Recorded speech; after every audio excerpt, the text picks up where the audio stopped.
Fala, Enfers, tudo bem? Professor Giovanni Vicente novamente aqui no seu canal mais preferido no momento aí, o podcast Fala, Enfers. E hoje, Enfers, um episódio um pouco interessante aí para vocês. A gente vai tentar entender o que se passa na cabeça de uma pessoa em fazer pediatria. Então, vamos lá, Enfers.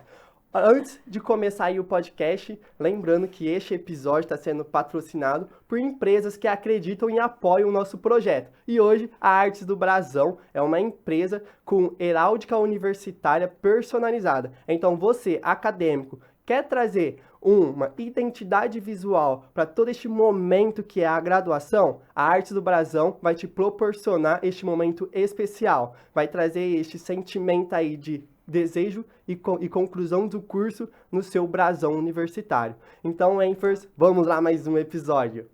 E aí, Amanda, tudo bem? Tudo bem, Giovanni? Amanda, é o seguinte, o que se passa, né? Vamos entender hoje, né? O que se passou na sua cabeça para fazer pediatria? Porque, ao meu ver, é uma área aí um pouco nebulosa, assim, né? Que as pessoas têm muito medo, principalmente quando se fala em neonatologia, né? Então, hoje você vai tentar trazer aí o que é essa área, o que é este universo que, para mim, é paralelo à faculdade, né? É um mundo totalmente desconhecido.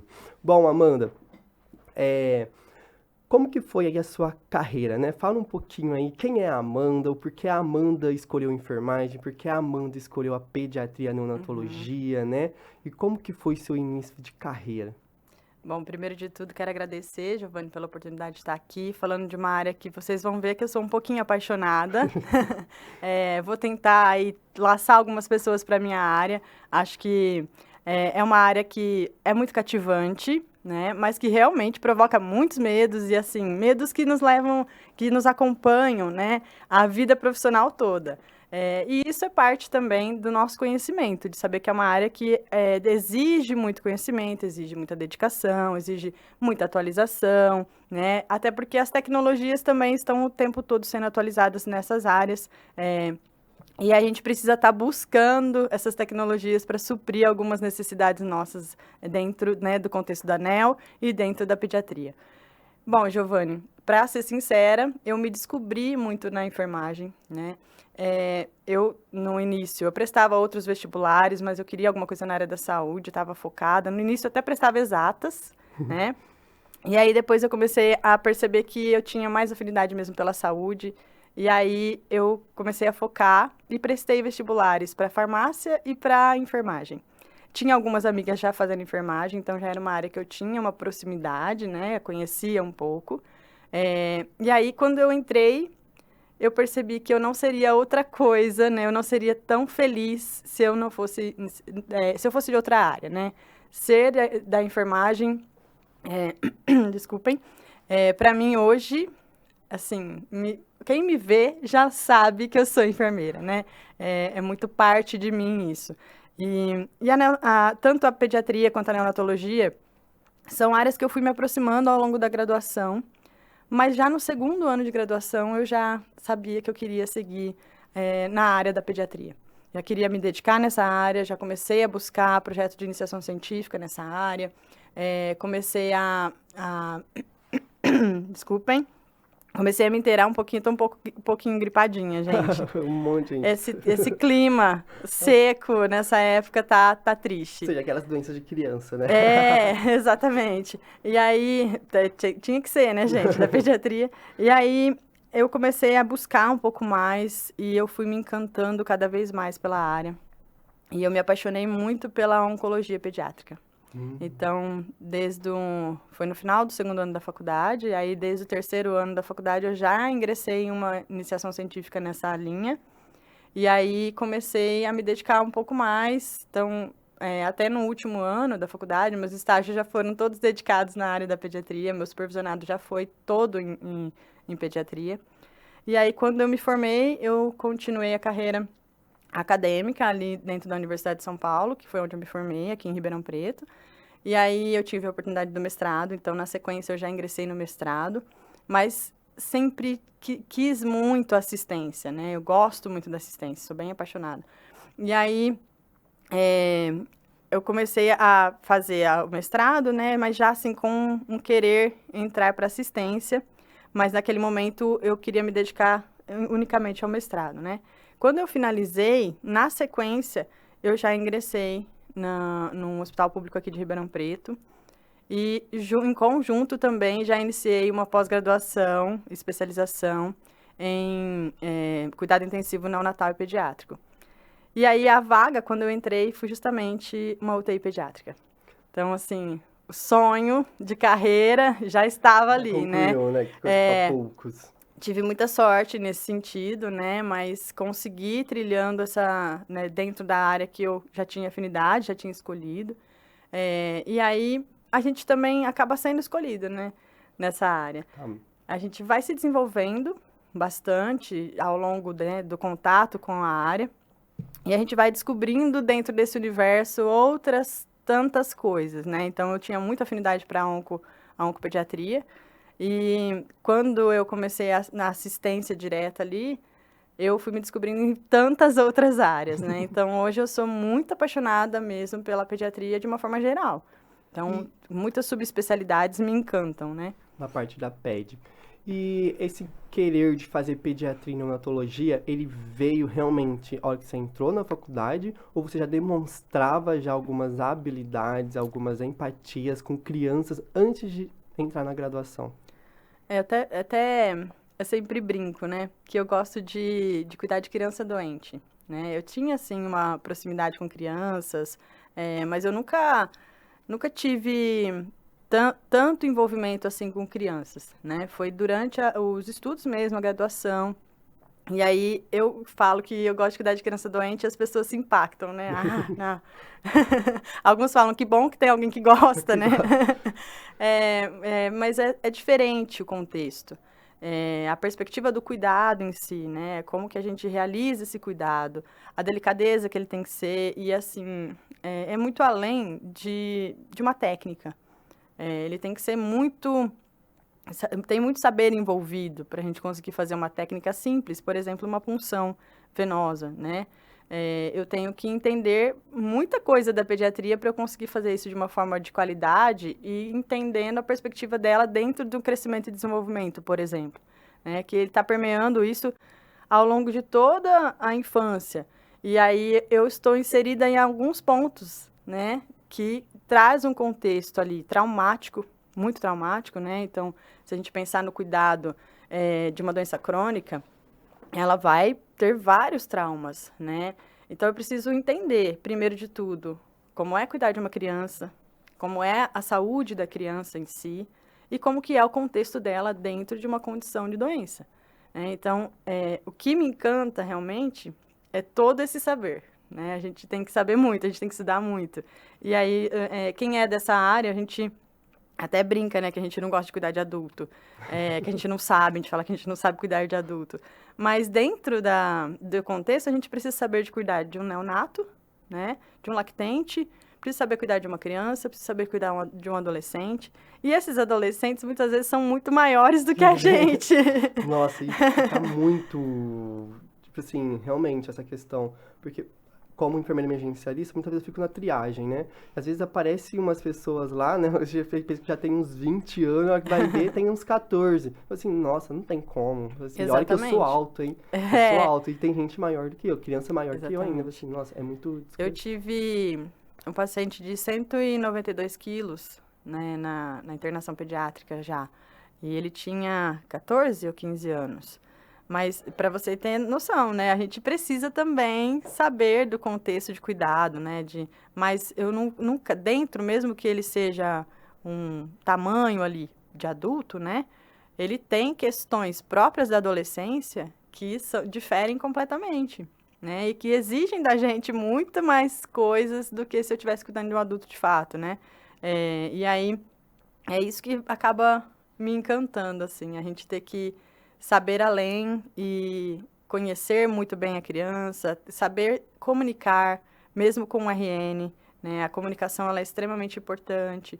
O jeito que a gente comunica, tanto com a criança quanto com os pais que estão ali, né? Os cuidadores que estão ali. É muito importante para a gente entender essa perspectiva toda, para além de uma técnica em si, né? Eu compartilho da mesma visão nessa questão de conhecer além da técnica, né? Porque às vezes a gente fica tão focado na técnica, né? E eu percebi isso ao momento de que, a partir do momento que eu me formei, entrei no mercado de trabalho, eu vi ali vários profissionais mais preocupados com a técnica e muitas vezes uma técnica que já está desatualizada, né? Aham. Do que em si o porquê, o objetivo, qual que é a funcionalidade da tela técnica, né? Um exemplo dessa, acho que é uma coisa que tem bastante aí na pediatria e na neonatologia, a aspiração de vias aéreas, né? Acho que as pessoas ainda, os enfermeiros entendem, tanto o enfermeiro, tanto o técnico, né? Entendem que a aspiração de vias aéreas é você ir lá com uma sonda, uma sonda, ir lá e fazer a aspiração, mas não vê qual é a indicação, quais são as contraindicações, não faz uma ausculta pulmonar para ver se é um critério de procedimento, não sabe quais são as complicações, se esse paciente pode evoluir para uma taquicardia, não pode, o que que faz isso, o que que não faz. Então, tipo assim, é só a técnica pela técnica, assim, né? Sim. E acho que a gente tá perdendo um pouco essa essência, assim, do porquê essa técnica, né?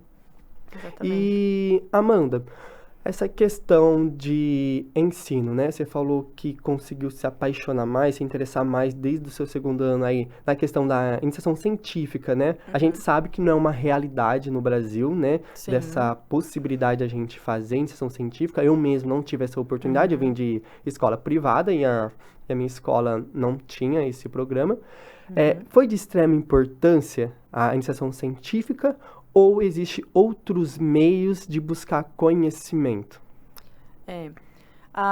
Dentro da perspectiva, né, da pesquisa em si, porque a iniciação científica ela é uma pesquisa, né? A gente começa a se aprofundar, a conhecer um pouco mais, né, a área realmente aí da pesquisa e vai se inteirando, né, do conhecimento de pesquisa. Eu vejo que isso é muito benéfico para nós da saúde, porque a gente tem que estar o tempo todo atualizado.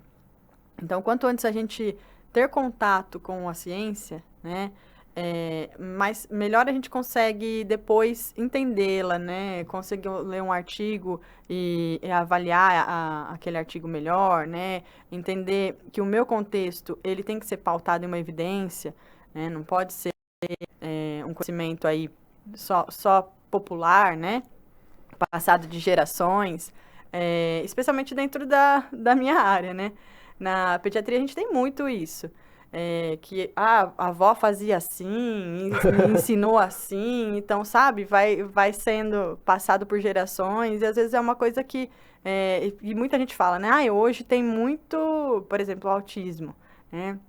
Porque o diagnóstico hoje é mais potente, né? A gente consegue fazer o diagnóstico melhor, tem profissionais mais preparados para isso, não é que antes não tinha. Assim é com outras questões também da infância. A alimentação, por exemplo, as recomendações que tem hoje sobre a questão da alimentação infantil, hoje não se recomenda nem o suco, né, para criança até 2 anos de idade. O suco mesmo não sendo adoçado, por exemplo, né? Porque da própria fruta já tem ali uma quantidade de açúcares da própria fruta que para aquele momento de desenvolvimento não é interessante. A gente, né, oferecer todas as refeições isso. Porque a gente está formando um organismo, né, auxiliando ali naquele desenvolvimento, e aí ele vai se desenvolver necessitando dessas calorias a mais. Então, tem isso hoje já de muito conhecimento, que a gente precisa se apropriar. Eu vejo que a iniciação científica, ela nos aproxima bastante disso, né? Dessa compreensão de que não é uma frescura, né? A recomendação. Ela é pautada em uma evidência. Então, ela vem nos aproximando nesse sentido, sim. Ao mesmo tempo, ela também não pode tirar um pouco da realidade, né? Porque ela acaba trazendo para o aluno outras tarefas, né, que a gente precisa se dedicar.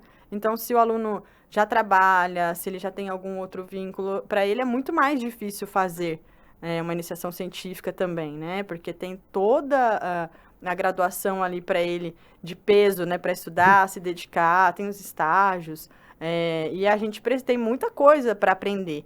Então, a gente também está numa fase ali de desenvolvimento, né, dentro da graduação, que focar só em uma iniciação científica também acaba não sendo tão legal, porque aí a gente não consegue entender muito das outras áreas. Eu falo que eu sempre gostei, me dediquei muito na área da pediatria, mas eu também consigo me desenvolver bem em outras áreas, né? Apesar de não ser uma coisa que eu amo, cuidar, por exemplo, de um idoso, de cuidar de adulto, né? Mas eu sei cuidar, eu faço esse cuidado, né? Mas a minha paixão realmente acaba sendo a criança. Mas eu sei, né? Eu preciso saber, como enfermeira Ou seja, generalista. a sua base ela é bem solidificada, né? Que é em si o cuidado em geral, né? Que é a enfermagem em si. Então, você tem uma base bem solidificada. Que eu acho que é um déficit, acho que de bastante profissionais hoje. Não sei se é por conta da formação acadêmica, né? É até interessante porque vamos debater escola pública e privada, né? Uhum. Porque até então, vamos supor, na disciplina de pediatria e neonatologia, né? Eu tinha não sei como que era a sua grade, mas a minha era as duas junto, não era separado. A minha também foi junto. Junto. E eu tive, então, tecnicamente relacionado à criança, à saúde da criança, duas matérias. Uma, saúde da criança, voltada para a parte pública, então ali desde consulta de enfermagem, puericultura, calendário vacinal e algumas patologias ali, né? E depois, acho que no terceiro ano, a parte clínica, né? Mas nada voltado à parte de terapia intensiva, né? Na parte de criança, né? Cirúrgica, mas a questão clínica mesmo ali, né? Aprofundar mais no exame físico e os cuidados com o RN ali, né? Então, ao meu ver, é uma disciplina um pouco básica. Por mais que eu tive uma professora sensacional, a Gabriela foi incrível, né? Manja muito de conhecimento, mas ela não tinha muito tempo para passar, eu acredito, né? Porque é muito limitado dentro da grade da graduação toda, é muito limitado para a gente. Eu, como docente também da área, eu vejo que é um desafio imenso para a gente conseguir falar tudo o que precisava em tão pouco tempo. Então, a gente tem que acabar focando um pouquinho até nas doenças prevalentes. A gente não consegue ir muito além, né, daquilo, porque a gente tem uma carga horária bastante limitada dentro da formação generalista, né? Até por isso que é muito bom a gente se especializar e buscar esse conhecimento a mais voltado para essa área quem tiver um interesse. Porque realmente é uma área que assim, tem um conhecimento muito vasto, né, e que dá muitas possibilidades para a gente. Mas sabe o que eu vejo, Giovanni? Que depois, com a minha atuação dentro da pediatria, eu acabei ficando mais generalista ainda, né? Porque eu trabalhava com dentro da pediatria, claro, mas com todas as subespecialidades ali, né? Então, a endocrinologia, a neurologia, a nefrologia, a oncohematologia, então, assim, várias, né? A cardio. Então, muitas subespecialidades, né? A gastro, tudo ali junto. A cirurgia. Então, eu acabei ficando mais generalista até, claro que muito voltada para a questão pediátrica, né? Mas conhecendo muito de outras áreas também. Então, isso é uma possibilidade que a pediatria nos dá. Ela também nos aproxima de muitas outras áreas. Por isso que a gente fala que quem trabalha em pediatria, quem tem a formação nisso, acaba trabalhando em qualquer área depois. Consegue se desenvolver em qualquer área depois. A gente vai voltar ao contexto, né, para parâmetros do adulto, né, a forma de comunicação, né, isso que a gente vai acabar voltando para o adulto quando for necessário. Mas acaba trazendo pra gente, assim, muita coisa de enfermeiro generalista. E eu acho interessante essa parte, porque eu sinto que tem uma dificuldade na migração do adulto para criança. Eu acho que as pessoas têm mais medo de migrar do adulto para criança do que da criança para o adulto, né? Porque eu acho que realmente, né? Porque a criança ali, eu acho que o grau de dificuldade de lidar com essa especialidade, eu acho que é maior, né? Até mesmo na parte de trauma, uma área que eu gosto, né? Muda todo o seu parâmetro, né? Porque você vai estudando adulto, você estuda todas as áreas. A hora que vai para pediatria, muda muita coisa, principalmente dosagem, né? Porque você tá com uma dosagem diferente na cabeça, né? São dosagens mais, como eu posso dizer, fechadas, né? 1 miligrama, 2 miligramas, 6 miligramas. Aí você vem para pediatria, né? Específica. Você vem para pediatria, para neo, aí tá lá, 0, isso, 0. Então, tipo assim, é muito fracionado, né? A questão da neonatologia. Então, o profissional que atua tem que ter uma atenção dobrada, né? Não dá para ser monótono muitas vezes, né? Porque você tem pesos diferentes. Ali no adulto você faz uma estimativa muitas vezes, né? Sim. Diferente da criança que você já tem uma balança, você vai pedir e você vai medir a criança, né? Pesar a criança e fazer relacionado com peso. No adulto, a gente já faz uma estimativa, né? Por exemplo, ventilação mecânica. Eu acho que tem uns 70 ali de peso predito ali, mais ou menos, né? Vamos supor. Né? Então, tipo assim, você acaba indo mais na intuição, né? Então, eu acho que tem esse medo. E falando em medo, Amanda, vamos lá. O que que você acha sobre este medo? O que que você acha que gera esse medo na pediatria desses profissionais? Ao meu ver, eu acho que começa lá nos estágios, né? Porque quando chega a questão de crianças, eu acho que os próprios professores muitas vezes colocam um medo na gente, né? Tanto medo do acompanhante, que você é estudante, você já tem medo ali, porque a mãe, né, não sai do lado, né? O acompanhante não sai do lado da criança. Tá sendo julgado o tempo todo. Tá sendo julgado, aquele olhar que você é estudante, vai mexer no meu filho, principalmente para pegar acesso, né? E sem falar também que é mais tecnicamente, né? Um pouquinho mais difícil pegar um acesso ali numa criança, né? A visibilidade, outros fatores fisiológicos ali. Onde você acha que gera esse medo? Primeiro, é muito aquilo que você falou, né? O tratamento ele acaba sendo muito individualizado, né? De certa forma, em relação às dosagens. Eu acho que isso é o principal medo. Porque na formação, né, todo mundo já acha que ser enfermeiro não faz conta, né? Eu vou fazer enfermagem porque a gente vai fugir das exatas. E aí a gente cai, né, em tantas coisas complexas que envolvem a matemática dentro da enfermagem. E aí, as dosagens eu acho que acabam trazendo pra gente, para nós como docente também, a questão de trazer o peso da responsabilidade para o aluno em formação. Então, isso eu acho que acaba afastando o aluno, né? Porque ele vai ficando com mais medo de fazer errado, né?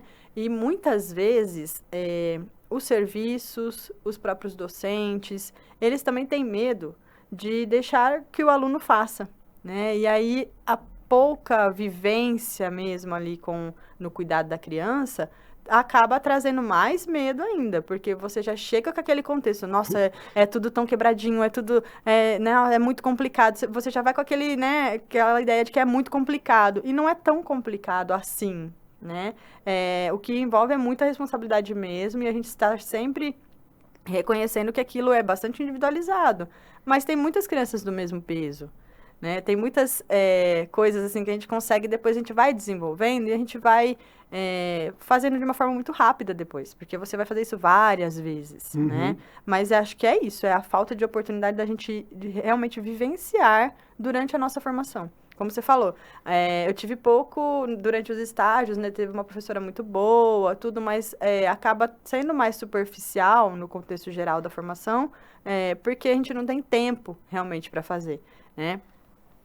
Mas também tem um pouco disso, né? Da gente não ter a vivência durante a graduação e quando tem a vivência, não ter oportunidade de fazer, às vezes, uma medicação, né? Porque acaba sendo uma coisa que é mais complexa e, às vezes, você tem uma turma que tem 10 alunos e um só docente. E aí, isso não é só na formação, no contexto de formação aí particular, tá? Dentro da graduação pública também acontece isso. E a gente acaba tendo pouquíssimas oportunidades. Quando tem, acaba sendo uma vez só. E aí a pessoa fica com mais medo ainda. Putz, fiz errado. Aí eu fiz, né? Aí pronto, já gera aquele trauma, né? E aí isso vai vindo para sempre. A pessoa já acha que ela é incapaz de conseguir fazer o cuidado de criança e vai ficando essa bola de neve. E é muito engraçado, viu? Porque eu, como professora, eu até brinco muito com os alunos, que aqueles que menos gostam, têm mais medo, parece que é, assim, do universo, né? Aqueles é que vão, assim que se formar, o primeiro emprego vai ser na área da pediatria. Acontece muito isso, viu, gente? E aí, o que às vezes a pessoa, né, já chega com bloqueio, ela já chega achando que ela não vai conseguir, e aí depois ela consegue, e aí me manda mensagem, professora, eu tô amando. Nossa, eu tô me encontrando, né? E realmente é uma área que é muito cativante. Quando a gente se propõe a estudar, né? A parte de PED, assim, nunca me chamou a atenção. Sempre foi a parte de trauma, né? Até então. Eu fui começar, tipo assim, porque eu tenho um pezinho, sim. Eu confesso, eu tenho um pezinho ali, né? Mas ainda falta muito para entrar. É uma área, assim, que me encanta bastante. Mas eu só fui conhecer, assim, o que que realmente faz o enfermeiro, o que que é realmente essa área, a hora que eu conheci o Emanuel, né? Uhum. O Emanuel teve contato, Sim. então ele começou a passar a rotina dele, aí até então eu comecei a ver o que que é, assim, nossa, o cara, ele manja pra caramba, ele fala umas coisas lá, tal, Uhum. tudo, assim, interessante isso daí, né? Aham. Até que no meu último ano, no meu internato, eu fiz na Santa Casa, né, de Pontal, então tive essa oportunidade de entrar ali na parte de NEL, né, não tinha Uhum. muita PET, mas tinha mais NEL, e realmente falei assim, ô Manu, vamos lá, né, vai dando as dicas aí. Então foi Aham. muito interessante, porque eu chegava lá, tinha um paciente X de uma patologia tal, você chegava em casa e ia estudar, depois eu tinha uma referência para poder consultar, ver quais são os Uhum. cuidados, e depois no outro dia voltar lá e prestar esses cuidados. Então foi, tipo assim, eu fui desenvolvendo, me encantando mais ainda com a área, né? Sim. Mas o trauma me ganha por completo, né? Acho que não, não tem outra coisa relacionada ao trauma. Mas eu, como enfermeiro emergencialista, principalmente no atendimento do APH, a gente tem que saber criança, porque a gente não sabe qual que Sim. vai ser esse atendimento, né? Sim. Então, saber lidar com criança é fundamental, então, principalmente o básico. Então, o básico a gente tem que saber fazer, né? O que que Sim. estabelece ali os protocolos, né? Mas ainda a questão do acesso eu acho muito difícil, eu acho que é o que o pessoal tem mais medo. Que dica você daria para a pessoa ganhar mais confiança e conseguir pegar um acesso numa Pro acesso criança? venoso? Isso. Bom, primeiro de tudo, a gente tem que saber a anatomia. A gente precisa saber bem a anatomia e entender um pouquinho o contexto da criança, né? A gente vai ter a maior dificuldade dentro do contexto de neonatologia, especificamente, né? E da pediatria, mas mais específico do neo, são os dispositivos venosos, né? Os dispositivos de uma forma geral, não só os venosos, a gente acaba tendo que adaptar muitas coisas, porque eles não são sempre o ideal, né? A gente acaba tendo o dispositivo menor que tem, às vezes acaba sendo muito grande para a criança, para o tamanho da criança na neonatologia, né? Mas o que a gente tem ali sempre, né? Tentar manter a criança um pouco mais calma, isso vai ajudar a gente no acesso. Se ela tiver com alguma temperatura, então se ela tiver já com febre, né? Precisa ser medicada antes para poder auxiliar, porque senão vai ter mais dificuldade depois na hora de fazer essa punção. E a habilidade em si, a gente vai ter que desenvolver. A gente acaba desenvolvendo muita habilidade com uma mão só, né? Porque a outra mão a gente vai ter que segurar. Então a gente vai ter que aprender a puncionar praticamente usando só uma única mão. Isso até para mim, quando eu vou puncionar um adulto, é um pouco difícil. Porque eu ainda fico com. Eu não me sinto com as duas mãos livres, né? Porque na criança você fica com uma mão sempre presa, segurando o membro, e precisa segurar o membro mesmo. E você acaba tendo que fazer tudo com a outra mão. Então, uma dica é a gente tentar desenvolver essa habilidade realmente fazendo tudo com uma mão só, né? E aí é o puncionar, o progredir o catéter ali, né? E retraindo a agulha já, tudo com uma única mão. E nunca fazer sozinho. É uma coisa que, dentro do contexto todo da pediatria, o cuidado ideal, ele nunca é feito com uma pessoa só, né? Então, mesmo que a gente não tenha proximidade, mesmo que seja alguém que não goste de cuidar de criança, não se sente apto ali para cuidar da criança, mas auxiliar, gente, no cuidado de uma criança é fundamental para quem está realizando o cuidado, né? Então, a equipe é muito importante dentro da pediatria. Quando a gente vai fazer sozinho o procedimento, é muito mais difícil, né? E a chance de dar errado é muito maior. E aí é sempre preciso de alguém para conter, porque dependendo do tamanho da criança, né? Ela vai precisar de uma contenção ali. A gente precisa tentar acalmar a criança, né? E desenvolver muito também esse ultrassom, quando a gente não tiver ultrassom. E também se desenvolver para o uso das tecnologias. Tá? Então, a presença de um ultrassom, por exemplo, né, e a gente precisa saber usar, né, para a nossa qualidade ali da assistência, nossa, é excelente, porque a gente tem vasos que às vezes são mais calibrosos, um pouco mais profundos, e aí vai depender da indicação realmente daquela terapia intravenosa, né, para a gente poder fazer uma boa avaliação. E um pouquinho além disso, né, a gente entender esse contexto da terapia intravenosa e ver a indicação de um acesso periférico ou de um acesso central de inserção periférica, que nós podemos fazer, nós enfermeiros, né? ou outros tipos aí de dispositivos intravenosos de punção central que podem ser indicados para aquela terapia. E a gente faz essa discussão, né?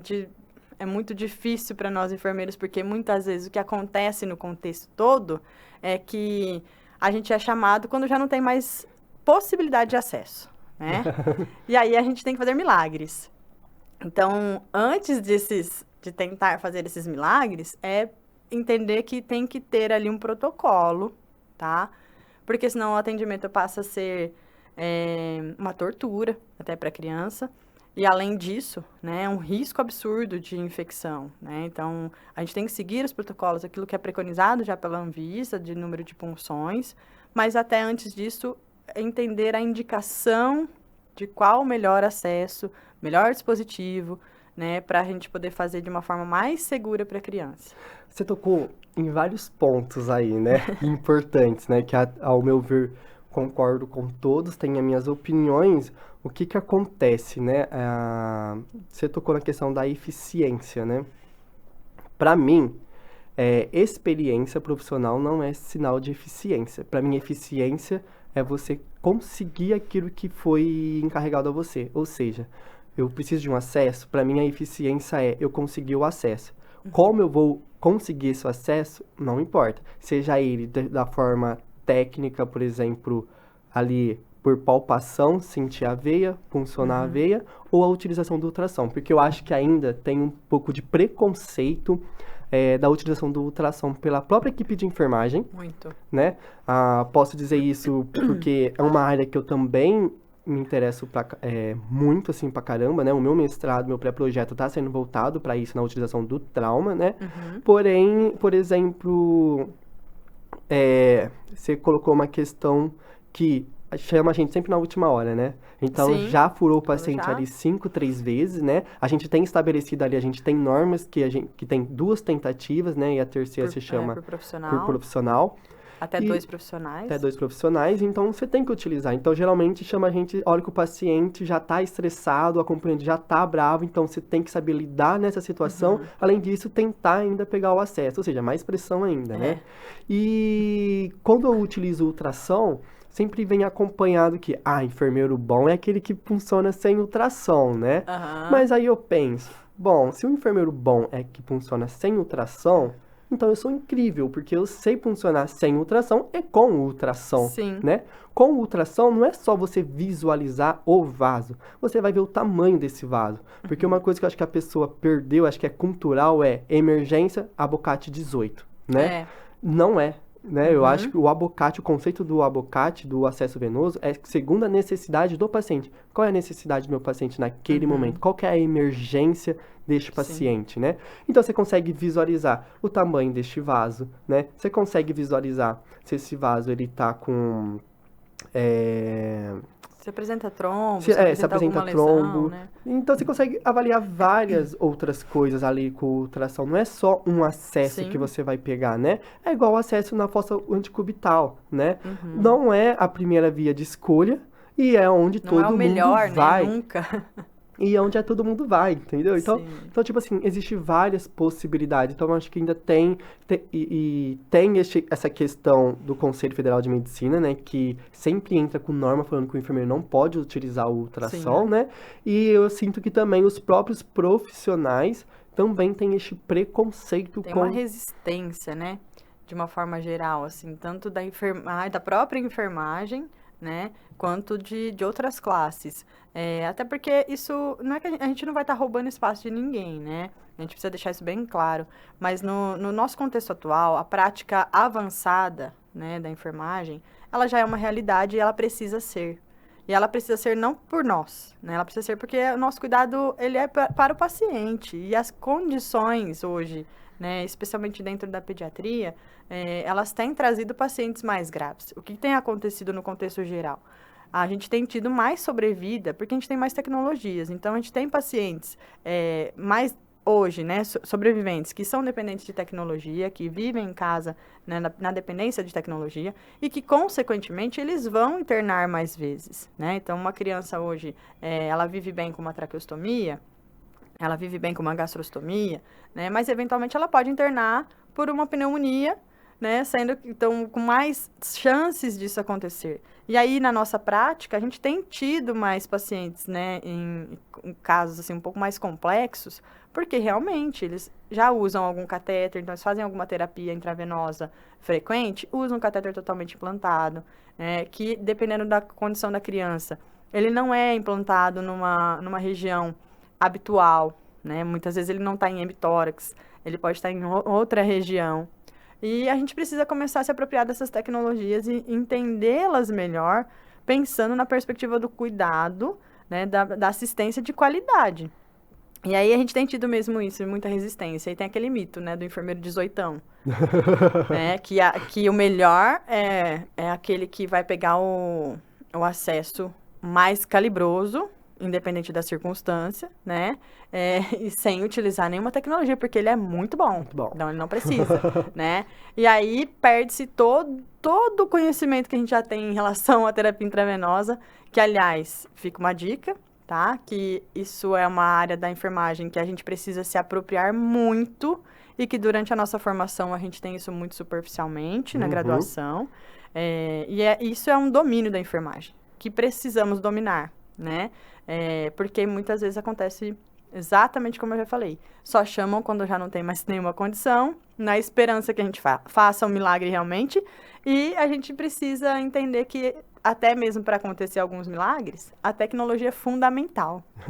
Totalmente. Né? O nosso saber é tudo, gente. É tudo. A gente precisa saber uma indicação legal ali né, para aquelas terapias intravenosas. Então, tem vários tipos. Então, qual o melhor dispositivo, melhor local de punção, né? E nem sempre o mais calibroso é o melhor, tá? Inclusive, a recomendação nem é essa, né? Nem essa. E sem falar que a vivência que a gente mais tem é a questão de flebite, né? É uma coisa que o enfermeiro está ali lidando constantemente. E a gente tem a flebite mecânica que é causada por conta desse abocate. Por quê? O abocate ele é maior do que o vaso, né? Ou quase do tamanho. Então, com ultrassom a gente consegue possibilitar isso. Exato. E eu uso ultrassom praticamente para tudo. Para avaliação da vesical de demora, né? Sim. Então, muitas vezes, não tem débito urinário, mas aí não teve a noção de olhar os exames. Porque a enfermagem não tem, ao meu ver, essa prática de olhar resultados de exames, né? Foi uma discussão que eu tive com o Igor no último podcast. A gente não tem esse hábito de olhar os resultados. Às vezes o paciente é um paciente ali com alguma patologia nefrática ali, né? Então, ele não tem um débito urinário. Então, não tá tendo débito urinário na bolsa, vamos trocar a bolsa. Mas pra que trocar a bolsa? Será que o paciente não tá anúrico? Vamos olhar ali com o ultrassom? Entendeu? Então, tipo assim, o ultrassom ele vem pra, acho que facilitar a nossa prática, né? Então, não sei por que tanto preconceito assim, né? Porque a gente consegue identificar tudo. Agora, com o ultrassom no trauma, né? O enfermeiro é capacitado para rodar um EFEST, né? Então, acaba tendo esse conhecimento. O enfermeiro na parte até na parada, né? Cardiorrespiratória, agora tá utilizando, né? O ultrassom, então... Eu acho que é medo, não sei qual que é a resistência, né? Igual, por exemplo, 2 pontos que eu quero tocar aqui. Ainda voltado assim, para a parte da ultrassom, mas como tecnologia, né? Qual que é a resistência dos enfermeiros hoje em utilizar essa tecnologia? Como que você vê o mercado de trabalho dentro da pediatria relacionado a estes profissionais, né? Porque a gente estava conversando antes, né? Até então tem muito uma área que está um pouco escassa de conhecimento, de profissional com conhecimento, né? Como que você acha que a enfermagem está lidando com isso? Quais são as perspectivas futuras aí para a enfermagem na área da pediatria? O que eu tenho percebido, assim, mas isso é uma percepção minha, né? A enfermagem, de forma geral, ela está sendo empurrada. Eu sinto isso, sabe? Que ela está sendo meio que forçada, né? A entrar um pouco mais, assumir um pouco mais a pediatria, de uma forma geral. E acho que está um pouco ligado com isso que eu acabei de falar aqui das tecnologias, né? A gente tem sobrevidas hoje relacionadas ao uso da tecnologia. E aí, consequentemente, a gente vai ter mais clientela, né, internando por conta disso, né? E com já essas tecnologias. Então, hoje o mercado está exigindo muito o profissional na área da pediatria. E a gente tem tido uma escassez, né, grande de profissionais. uma dificuldade imensa pelas instituições de conseguir bons profissionais, profissionais capacitados, né? Eu acho que a gente vai ter que começar a entender que é uma área que permite desenvolvimento de muitas habilidades para nós, né? E, acima de tudo, o enfermeiro tem muita autonomia. Só que a gente precisa reconhecer essa autonomia. E é através da nossa busca de conhecimento, é através da nossa dedicação ali para a nossa formação. Então, buscando esses cursos complementares, né? Os treinamentos adequados. E a gente ter esse saber, nossa, na prática, faz tanta diferença no plantão, né? Eu falo que é muito legal quando a gente chega no plantão e os colegas falam assim, nossa, que bom que você está no plantão hoje, né? Porque realmente, e isso aí entristece de uma certa forma, porque a gente sabe que hoje tem muita gente despreparada, muita. Não é só na área da pediatria, mas o mercado em si, acho que tem cursos que são um pouco caros, talvez, né? Então, a gente está trabalhando pra caramba, a gente já não tem muito tempo, né? E a gente já não é bem remunerado como deveríamos, né? Então, acho que a questão do reconhecimento da enfermagem vai vir muito quando a gente assumir a nossa autonomia e começar a se colocar, né? Ter postura realmente de enfermeiro dentro das unidades, que vai muito além, gente, do que ficar fazendo questões burocráticas, né? Papelada. Que, aliás, é uma coisa extremamente importante, porque é através disso que a gente vai fazendo os protocolos, que a gente vai, com os protocolos, treinando a nossa equipe, então, capacitando a nossa equipe de uma forma geral, porque está todo mundo aí em formação de forma geral, sendo muito generalista, né, pensando na perspectiva da criança, e que acaba tendo aquela oportunidade de trabalho, então ele vai. Aí, a hora que ele chega lá, ele não tem o preparo, ele não tem tempo, ele não tem grana para se dedicar, mas as instituições, às vezes, conseguem se organizar e, através dos protocolos, fazer os treinamentos, as capacitações, né, e ir desenvolvendo os profissionais. Então, dentro dessa área, é muito da nossa vontade de se desenvolver mesmo. Quando a gente tem vontade de se desenvolver, a gente consegue muita coisa. E as práticas avançadas, elas vêm nesse ponto aí. A gente ainda está um pouco distante do ultrassom, por exemplo, porque tem muita gente ainda indicando o 18ão. 18ão. Né? Então, assim, numa prática muito básica de conhecimento nosso, de uma indicação de acesso, por exemplo, né, acaba distanciando. Como é que a pessoa vai saber o que é ultrassom, como é que, né, utiliza o ultrassom, para quê, se ela não sabe nem qual que é a melhor indicação de um acesso venoso ali, né? Então, acho que está um pouco distante por conta disso. A nossa formação ainda é muito... Eu não digo precária, mas acho que ela ainda falha nessa questão de construção de saber aí, especialmente da pediatria. Mas é um mercado que está com muitas portas abertas, né? Para a enfermagem geral, não só para o enfermeiro, mas para técnicos também, para que a gente consiga se desenvolver mais nessa área. Eu acho que a dica mesmo é buscar conhecimento, treinamentos, se preparar, faz pós, faz residência, né? Façam cursos livres voltados para a área, né? O próprio Corém tem feito bastante coisa, o Corém São Paulo tem feito bastante coisa nessa área, disponibilizado para a gente esse conhecimento. A gente precisa estar buscando mesmo e não ter medo de desenvolver as práticas, né? Então, não fazer sozinho. Na hora que for fazer, primeiro emprego, eu gosto muito, quero muito, já estudei muito, mas aí falta fazer, né? Não precisa fazer sozinho. A gente tem que começar a acolher realmente dentro da pediatria os novos profissionais, né? Se a gente quer gente boa, a gente precisa treinar essas pessoas, a gente precisa estar junto, fazer junto, né? Acompanhar esse processo de fazer até que a pessoa adquira realmente habilidade. E se eu não tenho habilidade, chamar quem tenha para acompanhar, né? Sem medo, gente. Tirar o mito de, vai achar que eu não sei nada, vai achar que... não pensem nisso. Chamem e se desenvolvam. É isso, tenham coragem. Essa questão de posicionamento bate muito comigo, porque eu ainda luto por uma enfermagem que vai se posicionar frente à equipe multiprofissional. Porque, ao meu ver, o enfermeiro não se posiciona, né? Porque muitas vezes falam assim pra mim, né? O Giovanni é um enfermeiro que conversa de igual para igual com o médico, né? Aí, eu não vejo isso como um elogio. ao meu ver, né? Eu vejo isso como um déficit da Sabe minha tanto, categoria. por que não fez medicina? É. Ó, Tem essa. aquela virada de olho. Tem essa daí, tem essa também. Nossa, tá coisa. Mas eu vejo muito, tipo assim, nossa, se é o Giovanni que conversa igual pra médico, então o que que os outros estão falando, né? Porque, ao meu ver, é o que vai ter a equipe multiprofissional. Você tá passando por consulta, o médico vai lá, vai passar a linha de a linha Terapia, né? de terapia dele, né? A parte científica dele. O fisioterapeuta vai lá, se posiciona com a linha de Sim. pesquisa dele ali, né, tal. Vem o nutricionista com base científica para aquilo que ele tá fazendo. Aí vem o enfermeiro só anotando todas, mas não se posiciona qual que é a linha ali, a evidência científica, né? Uma coisa que a gente falou muito isso, né? Evidência científica, né? Toda a nossa técnica tem que ser baseada em evidência científica. Sim. E não tirar essa questão cultural, porque eu acho que tem muito isso, né? Ah, porque lá na faculdade é de um jeito, ao que você vem pra prática é de outro jeito. Certo, pode ser de outro jeito, mas a base ela vem lá da faculdade, da teoria, Sim. né? A teoria tá ali. Então eu acho que a gente, o profissional que tá tirando essa cultura de fazer tudo evidenciado em base científica. Hoje você não consegue conversar com um profissional, você vai debater ali com o seu profissional da mesma categoria.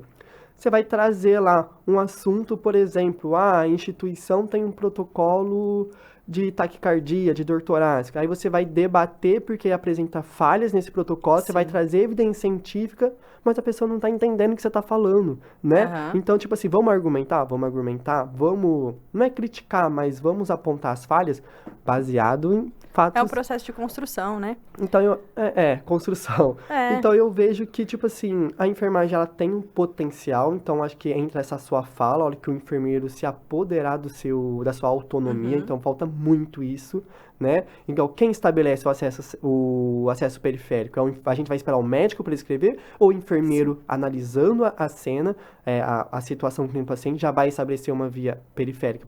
Então, tem profissionais que tem muita dúvida, né? Que espera assim, não, vamos esperar o médico para depois fazer um acesso. Não, a autonomia é nossa de estabelecer se o paciente precisa ou não deste acesso, né? Por exemplo, o PIC. Vamos falar do PIC, né? Que eu acho que é um assunto que eu vim na Capicinal, eu preciso falar sobre o PIC. Porque eu acho que tem muitos cursos voltados, né? Se capacite em PIC, se torne experiente em PIC, tal, PIC. E ao meu ver, você só vai se tornar experiente, olha, que você fazer várias vezes, né? Porque o que o mercado vende nos cursos, né? Vende é que só de você fazer o PIC, você já se torna habilitado para fazer o PIC. Sendo que tem uma questão por trás ainda, para você se tornar realmente habilitado. E como que funciona esse processo?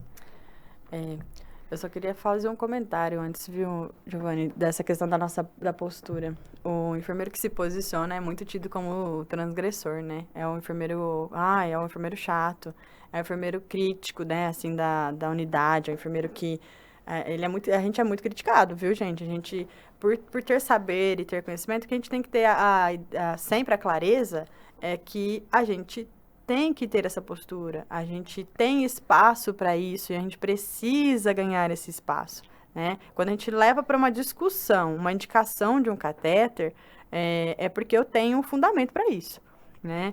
E o catéter PIC, ele, que é o catéter de punção de inserção periférica, né? Mas é o catéter que é posicionado central, ele dá uma autonomia para o enfermeiro dentro da terapia intravenosa, né, que se a gente tiver a possibilidade de indicar e de fazer ali o acesso, tudo dentro de um protocolo da instituição que dê essa autonomia para o enfermeiro, a gente vai tirar, né, das nossas costas um peso imenso, né, de cuidado ali que a gente vai ter que gerenciar pela falta de um acesso bom, né? Os cursos de habilitação, eles trazem muitos deles, né, uma proposta de pouca prática até, né? No mercado a gente tem poucos cursos que são bons cursos de fato, né? Que tem profissionais muito experientes, que tem pessoas que ali na capacitação, na habilitação do aluno, vai trazer discussões e ainda que vai se propor a se manter como referência, né?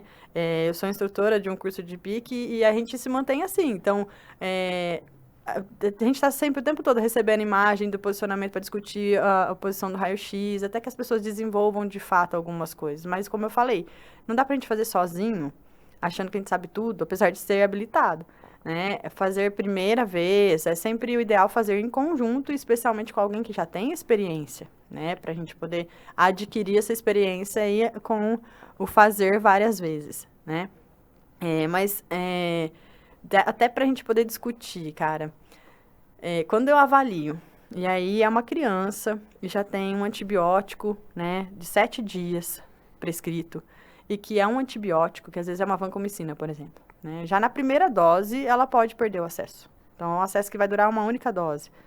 Que às vezes ela tá mais de uma vez, ela não vai estar prescrita uma vez a cada 24 horas. Às vezes ela tá de 6 em 6, sei lá, ela tá, né, às vezes é um antibiótico que tem ali várias doses no mesmo dia e que é agressivo, ou até mesmo não é um antibiótico, é outro medicamento, né, que tem extremos de pH. A gente precisa estar muito de olho nisso, qual tipo de medicamento realmente, para poder chegar ali na equipe e falar, gente, olha o contexto dessa criança, né? Então, já é uma criança, já tem uma questão de trauma que a gente precisa pensar dentro da questão da internação de uma criança, né? Muitas vezes a gente pode até fazer uma alta para essa criança. Hoje os home care, eles conseguem fazer a continuidade de antibiótico terapia em domicílio, né? Desde que tenha também um acesso e profissionais capacitados para fazer isso em domicílio. Então, o que a gente consegue dentro dessa perspectiva, né? Se eu tenho uma habilitação, uma boa habilitação, né? Que eu consiga realmente me desenvolver, ou não tenho acesso a uma boa habilitação, vou fazer aquilo que está mais, né, para mim ali do meu contexto, que eu consigo fazer, porque eu não tenho acesso. Façam sim o curso, façam a habilitação, mas não parem ali, né? Continuem estudando. A gente tem a Infusion Nursing Society, que dá para a gente aí referências, né, e atualizações sempre para a gente. Então, a gente precisa estar buscando, né, que é uma sociedade de enfermeiros, né, para ver quanto que isso é tão da enfermagem. E nesse contexto todo de neonatologia e pediatria, o cateter é muito bem-vindo, né? E eu consigo, por exemplo, em um neonato pré-termo, que tem alguma complicação, então ele vai permanecer ali internado por um tempo, né?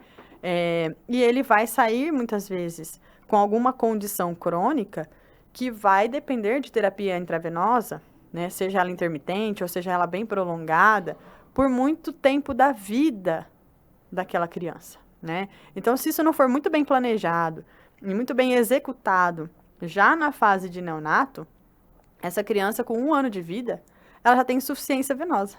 Ela já não tem mais condições da gente pegar qualquer acesso, sabe? Esse planejamento precisa ser feito, precisa ser executado muito bem, e nós enfermeiros, se a gente tiver o conhecimento e essa habilitação, a gente consegue se posicionar e a gente tem, né, o porquê que eu estou me recusando a ficar tentando múltiplas punções periféricas, né, em uma criança, sendo que eu tenho a possibilidade de passar um catéter PICC. O que acontece muitas vezes é que a gente não tem, dentro das instituições, a autonomia, e isso é protocolado, de fazer uma indicação de um catéter central. Então, assim, eu faço a indicação, mas ela precisa ser validada por uma equipe médica. O que acontece é que eu também não vejo que a gente tenha que fazer tudo sozinhos, tá? Eu acho que o cuidado ele tem que ser em equipe multi. Só que a gente tem que ter essa postura, a gente tem que assumir o nosso papel dentro da equipe multi. Então, dentro de tudo ali, se eu vejo que é uma terapia que eu preciso indicar, eu tenho que discutir com a equipe. Até porque essa criança depois ela vai ter uma série de acompanhamentos dentro da própria equipe multi. Se a equipe não compreende a necessidade daquilo, né, não adianta eu fazer sozinha. Não adianta eu pensar como enfermagem só, né? O outro pode compreender, a enfermagem está fazendo isso daqui para não ter que ficar tendo trabalho depois. Como se a gente não trocasse curativo de quase que todo plantão, né? Como se a gente não tivesse tanta coisa relacionada depois com o uso do próprio catéter. Mas, então, de uma forma, é buscar conhecimento, né? Eu acho que este foi o intuito, né, do podcast, né? É romper essa bolha, né? Trazer para a luz tudo aquilo que está escondido na enfermagem, o quão a gente é capaz, o potencial que a gente tem a partir do momento que a gente se posiciona e estuda, né? Sim. Porque não dá pra você terminar a faculdade e, eu vou tornar experiente com 5, 10, 15 anos, né? Porque enfermeiro bom é aquele enfermeiro experiente de 10, 15, 20 anos, né? É. Mas que não faz uma reciclagem de conhecimento, né? Por isso que eu digo que experiência não é sinal de eficiência, né? Sim. Lógico, porque entra sempre naquela questão, né? Eu falo que é uma balança que a gente não sabe como que a gente tem que agir. A gente chega, se a gente é muito humilde, assim, não, eu quero aprender, eu quero ver como que você faz. Ah lá, ó, recém-formado, não sabe fazer. Aí se você já chega se posicionando, Sim, não, bom. pode deixar, eu sei fazer. Ah, se acha, né? Porque se formou agora, ou é porque é enfermeiro, ou é porque é isso, tá se achando. Então é uma balança muito tipo assim, ó, como que eu devo agir? Eu sempre tem a neutralidade, mas saber se posicionar nos momentos certos, mas também sempre aprender. E aprender também com base científica também, né? Porque a gente fala em aprender, eu vou aprender com o meu colega, mas como que o meu colega tá fazendo? Será que é certo o que o meu colega tá fazendo? Entendeu? Então também tem que saber lidar isso. E Amanda, tipo assim, o tempo corre, né? Então já vamos caminhando aí para finalização. Que dica você daria pro acadêmico ou profissional que quer se inserir no mercado de trabalho na área da pediatria e neonatologia? Qual é o perfil que este profissional tem que ter e qual é o caminho que ele deve percorrer? A pediatria e a neonatologia, ela é muito cativante, né? Primeiro de tudo é se aproximar, né? É quebrar um pouquinho os mitos que a gente tem em relação a essa área de conhecimento. Também quebrar a ideia de que a gente consegue saber e decorar tudo, porque é uma área bastante ampla, né? A gente precisa saber cuidar de um RN, precisa entender os parâmetros deles, precisa entender as particularidades daquilo. E eu sempre falo que a neonatologia ela é um universo à parte, realmente é uma subespecialidade ali dentro da pediatria, no contexto em geral, né? Porque ela tem realmente questões muito próprias daquela fase, tá? E entender que a gente não vai conseguir decorar tudo de todas as fases, mas que a gente tem que estar sempre pronto para buscar e, né, renovar, e a gente tem que estar atento o tempo todo. A pediatria, ela exige de nós, né, um profissional que tenha muita perspicácia mesmo, que esteja muito envolvido, que queira aprender o tempo todo, porque ela traz muito conhecimento o tempo todo, né? Todo dia chega uma novidade. É muito legal pra gente, a gente fica entusiasmado, assim, mas a gente precisa ter essa vontade mesmo, ter essa disponibilidade de estar buscando conhecimento o tempo todo dentro dessas novidades. Ao mesmo tempo, também é uma coisa que não é sempre a mesma coisa, sabe? Muito rotineira. Tem as suas rotinas, mas está sempre acontecendo uma coisa nova, né?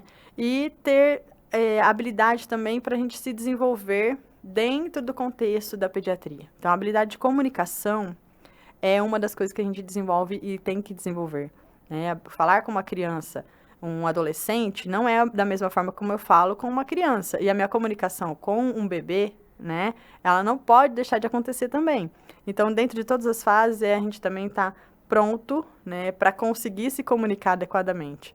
E, muitas vezes, a gente vai ter que ter uma postura muito séria. Então, cuidar ali dentro da enfermagem pediátrica, ela não como fala, uma companhia de palhaços, né? Só usar os pijamas. Não é só pijaminhas coloridos, nada disso. A gente tem que ter isso. Isso daí melhora muito o ambiente de trabalho, não para nós, mas para a experiência da criança. Muito adulto tem isso, né? De ter o trauma do branco. Imaginem as crianças. Então, o fato de a gente utilizar essas coisas lúdicas, né, durante o processo todo é fundamental. Mas eu preciso saber que eu preciso usar essas coisas lúdicas, né? Então, é uma área que vai exigir muito conhecimento da gente, mas, ao mesmo tempo, ela é muito cativante por tudo o que ela nos proporciona. A gente consegue ver o desenvolvimento da criança dentro de uma perspectiva, às vezes, muito difícil para ela de cuidado nosso, né, de dependência, de cronicidade da doença. E a gente tem vivências únicas, assim, né? Eu tive experiências desde uma criança que chegou pra gente, com poucos meses de vida, e que a equipe médica falou pra mim, olha, acho que não vai sobreviver, no máximo, assim, uns 6 meses. né? E a criança está aí com mais de 7 anos hoje, né? Conseguiu e não conseguiu sozinha. Conseguiu porque a nossa equipe fez muito parte disso, né? Com muito perrengue, com muitas adaptações, com muita correria, com muita dificuldade, porque muitas vezes a criança ela decai muito rápido, né? É uma característica da criança isso. Mas é a gente estar muito pronto para o conhecimento, para o novo. E muito pronto também para no meio do plantão, né, você ter alguém brincando com você ter a disponibilidade de fazer alguma atividade lúdica, né, a hora que você vai fazer um curativo, colocar uma musiquinha, ir cantando. Na passagem de pique, eu sempre tinha uma playlist. Eu tenho uma playlist que ela acalma um pouquinho também. Isso é legal porque todo mundo que está ali envolvido acaba entrando naquela frequência, né?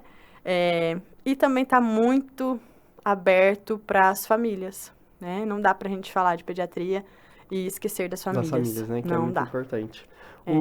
Amanda, incrível, né? Eu acho que você é uma inspiração, acho que para essa nova geração, né? Acho que se todo mundo inspirar em você, eu acho que a enfermagem ela vai conseguir mostrar o seu potencial, né? Porque eu acho que é o meu sonho, né? A gente ser reconhecido. Eu acho que o nosso reconhecimento ele vai vir na questão do conhecimento, né? E a questão salarial ele vai vir com uma consequência deste conhecimento, porque a gente vai se posicionar, a gente vai entender o nosso valor, não vai aceitar nada menos que o nosso conhecimento a gente consegue ofertar. Muito obrigado por ter aceitado o convite aí, de ter vindo aqui no podcast, tá? Eu agradeço muito. Eu tenho você também como uma inspiração desde quando eu te conheci lá na minha pós-graduação, né? Eu acho incrível o seu trabalho, te acompanho nas redes sociais, acho incrível.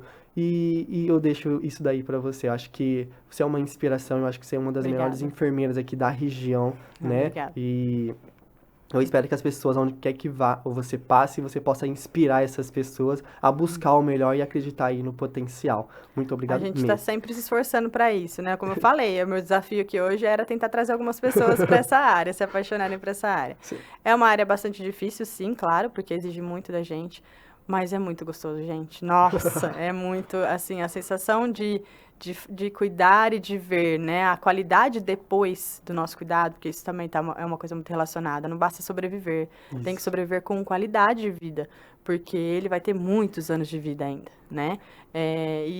A gente vê o quanto que o nosso cuidado faz diferença. A enfermagem, gente, dentro da pediatria, ela é o carro-chefe realmente para a recuperação das crianças e para essa sobrevida com qualidade, sabe, de vida depois. E a gente precisa estar nesse sentido, É tá? isso aí. Construindo isso. E aí, Enfers, é o seguinte, se você gostou do episódio de hoje, deixa aqui nos comentários. Se você foi cativado aí pela pediatria e pela neonatologia, deixa nos comentários aí pra gente saber. Não se esqueça de se inscrever no nosso canal, Enfers, é muito importante. Então, vai assistir o podcast, já se inscreva e curte aqui o nosso episódio. Não tem problema, se você tá dirigindo, indo pro plantão, um pro outro, dá pra escutar também no Spotify. Vai pra academia, Spotify aqui, ó. Sim. Então, não tem como perder esse episódio incrível que eu tentei aí trazer pra vocês uma profissional de excelência, como vocês podem ver, para iluminar o seu caminho aí na pediatria e neonatologia. Então, Enfers, é o seguinte, para finalizar, lembrando que você que é da área da estética, tá? Não pode esquecer da Estética Bio. A Estética Bio veio aqui para te ajudar, tá? A se tornar uma empresa de referência. Então, a Estética Bio vai te proporcionar produtos, se você trabalha com ácido hialurônico, toxina botulínica, a Estética Bio trabalha com as melhores marcas. Então, isso vai fazer você elevar a qualidade para os seus pacientes, beleza? Então, Enfers, é isso aí. Curte a Estética Bio nas suas redes sociais. Se você tem dúvida de como abrir uma empresa, a Estética Bio te oferece também uma consultoria para te orientar como entrar no mercado de trabalho. Ou seja, não tem desculpa para se destacar no mercado de trabalho, Enfers. É isso aí, Enfers. Até o próximo episódio. Tchau, tchau.